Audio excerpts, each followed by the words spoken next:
আজ ৩রা জানুয়ারি ২০২৬। নতুন বছরের নতুন সকাল।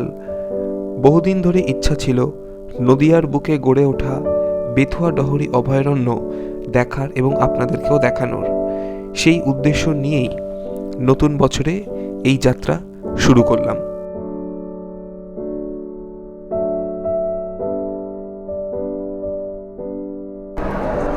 অনেকদিন ইচ্ছা ছিল যে এই নদিয়ার বুকে গড়ে ওঠা অভয়ারণ্য বেথুয়া ডহরি দেখার এবং আপনাদেরকেও দেখানো। তো সেই উদ্দেশ্যেই আজকে বেরিয়েছি। ১ নম্বর প্ল্যাটফর্মে আমাদের গাড়ি দিয়েছে কৃষ্ণনগর সিটি জংশন। তাতে করে যাব প্রথমে কৃষ্ণনগর এবং সেই কৃষ্ণনগর থেকে ট্রেন পাল্টে যাব বেথুয়া ডহরি।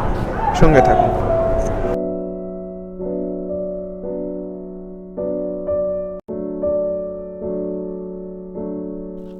সকাল ৬:৫৫ এই কৃষ্ণনগর লোকাল আমাদের কৃষ্ণনগর সিটি জংশন পৌঁছে দেবে ৯:২৫।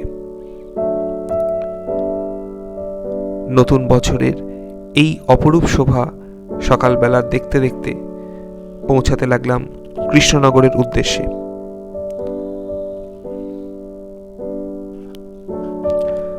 সকাল ৯:২৫ পৌঁছে দিল আমাদের ট্রেন কৃষ্ণনগর সিটি জংশনে। দাঁড়িয়ে আছি কৃষ্ণনগর সিটি জংশন স্টেশনে। ২ নম্বর প্ল্যাটফর্মে আমাদের গাড়ি দেবে, যে গাড়ি আমাদের পৌঁছে দেবে বেথুয়া ডহরি।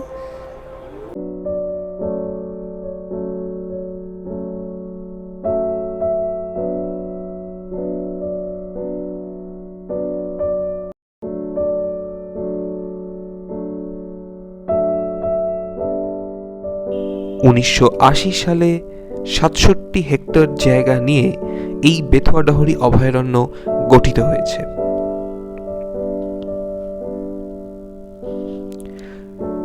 এখানে মূলত বিভিন্ন রকম দেশ বিদেশের পাখি, গড়িয়াল, চিতল হরিণ, নানা প্রকার পাখি, নানা প্রকার পোকামাকড় এই বন জঙ্গলে দেখতে পাওয়া যায়।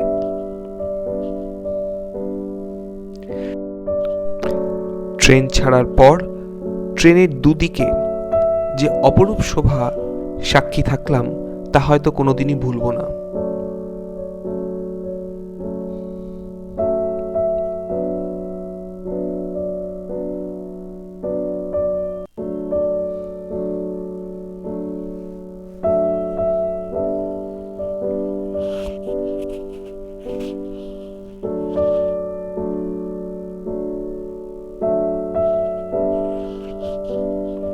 একে একে বিভিন্ন স্টেশন এবং জলঙ্গি নদী পেরিয়ে আমাদের ট্রেন বেথুয়া ডহরির উদ্দেশ্যে যেতে থাকলো।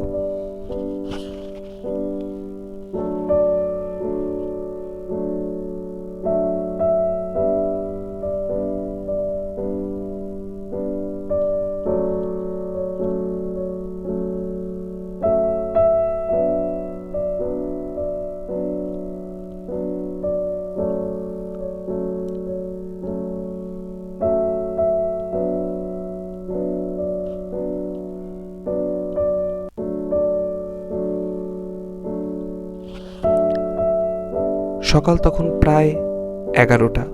আমাদের ট্রেন পৌঁছে দিল বেথুয়া ডহরি স্টেশনে। এসে পৌঁছেছি বেথুয়া ডহরি রোড স্টেশনে। যাব ফরেস্টে। এবার স্টেশন থেকে বেরিয়ে দেখতে পাবেন প্রচুর টোটো অটো। তাতে ১০ টাকার বিনিময়ে আপনাদের পৌঁছে দেবে বেথুয়া ডহরি অভয়ারণ্যের মূল ফটকের বাইরে।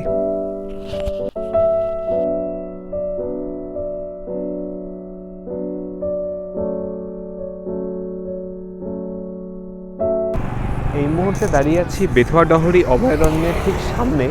এখনও গেট খোলেনি, কারণ ১১টার সময় গেট খোলা হবে। তো অপেক্ষা করছি গেট খুলুক, তারপর ভেতরে যাব, দেখব কি আছে ভেতরে। প্রায় মিনিট ১০ অপেক্ষার পর গেট খুলে দিলে আমরা ভেতরে যাওয়ার সুযোগ পেলাম।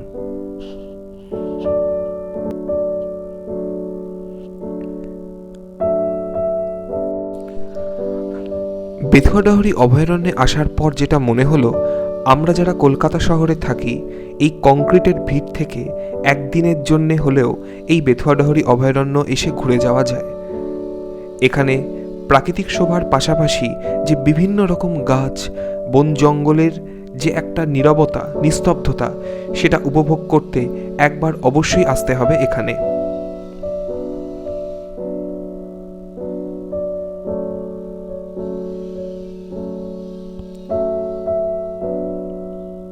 এই বেথুয়া ডহরিতে এমন কিছু জায়গার সাক্ষী থাকলাম যেখানে রোদের আলো পর্যন্ত এসে পৌঁছায় না।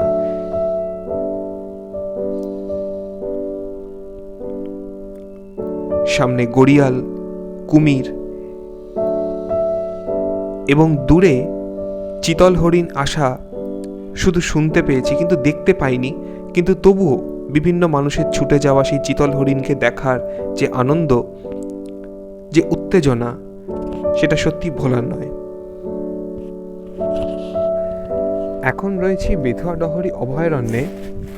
এটা আমার জীবনে প্রথম আমি কোনো অভয়ারণ্যে এসে এরকমভাবে এক্সপিরিয়েন্স করছি।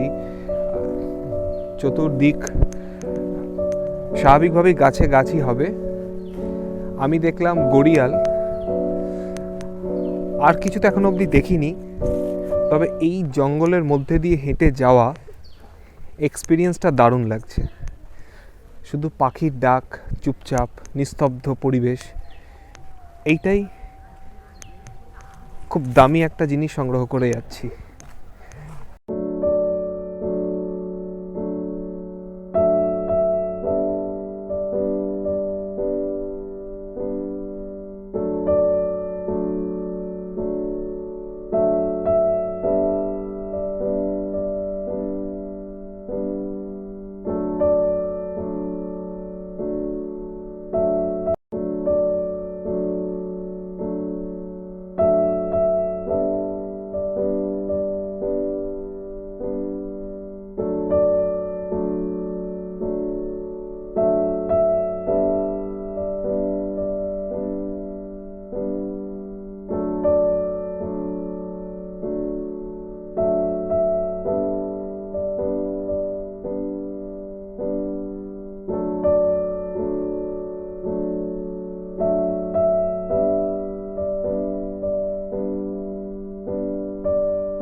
বেথুয়া ডহরি অভয়ারণ্য সম্বন্ধে বলতে গেলে এখানে যে মারাত্মক রকমের কিছু তুমি দেখতে পাবে বা কিছু প্রত্যক্ষ করবে সেরকম আশা নিয়ে এখানে না আসাটাই ভালো।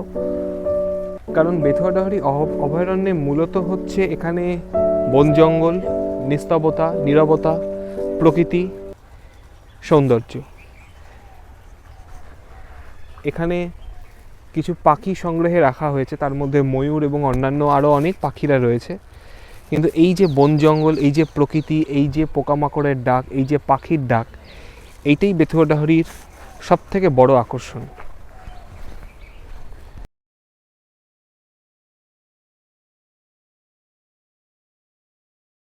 বেথুয়া ডহরি অভয়ারণ্য মোটামুটি যা দেখে বুঝলাম, গেট থেকে ঢোকার প্রায় আধ ঘন্টার মধ্যে আপনার পুরো অভয়ারণ্য ঘোরা হয়ে যাবে। কারণ আপনার সাথে গাইড থাকবে, সে আপনাকে অন্য কোথাও যেতে দেবে না।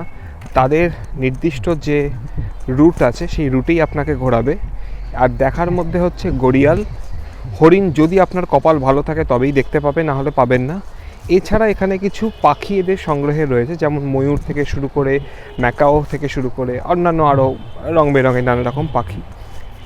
খুব বেশি হলে আধ ঘন্টা লাগে পুরো এই বেথুয়া ডহরি। এদের যে রুট আছে সেই রুট অনুযায়ী যদি ঘুরতে হয় তাহলে আধ ঘন্টার মধ্যে আপনার বেথুয়া ডহরি ঘোরা হয়ে যাবে। তাও বলবো, যদি কেউ প্রকৃতিকে ভালোবাসে, গাছপালা, নিস্তব্ধতা, নীরবতা এগুলো ভালোবাসে, একবার এসে ঘুরে যেতে পারেন। নদিয়ায় অবস্থিত আমাদের বেথুয়া ডহরি অভয়ারণ্যে প্রবেশ মূল্য লাগে না, আর প্রত্যেক বুধবার এখানে বন্ধ থাকে। মাত্র আধ ঘন্টায় বেথুয়া ডহরি অভয়ারণ্য ঘোরা হয়ে যাবে এ আমি কখনো ভাবিনি। তাই হাতে সময় থাকায় ঠিক করলাম এখান থেকে যাব মায়াপুর। ট্রেনের দেরি দেখে চেপে বসলাম বাসে। সেখান থেকেও দুটো বাস পাল্টে আমরা পৌঁছে যাব মায়াপুর।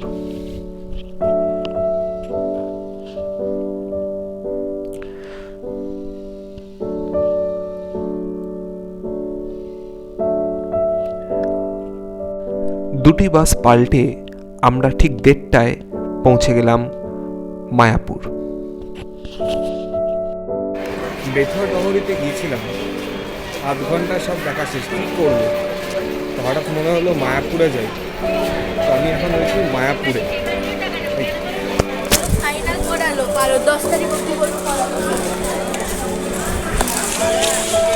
একটা কুপন কেটে নিলাম, কেটে নিয়ে এখন যাচ্ছি ভোগ প্রসাদ খেতে।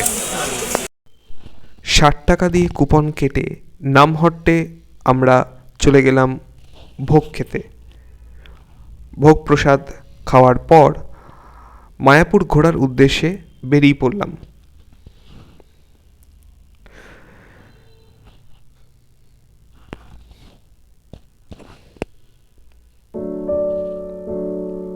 মায়াপুরে ঘুরতে ঘুরতে পৌঁছে গেলাম মায়াপুরের মেলার প্রাঙ্গণে।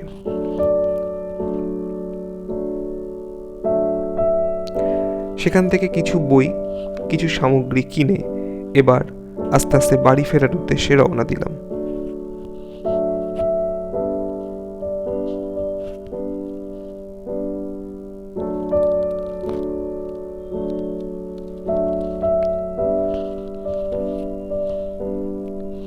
সন্ধে নামছে, বাড়ি ফিরতে হবে, তাই দেরি না করে উঠে পড়লাম নৌকায়। সেখান থেকে অটোয় করে কৃষ্ণনগর স্টেশনে এবং সেখান থেকে শিয়ালদা থেকে ট্রেনে করে গড়িয়া। আজকের মতন এই যাত্রা এখানেই শেষ হচ্ছে। আবার দেখা হবে অন্য কোনো ব্লগে।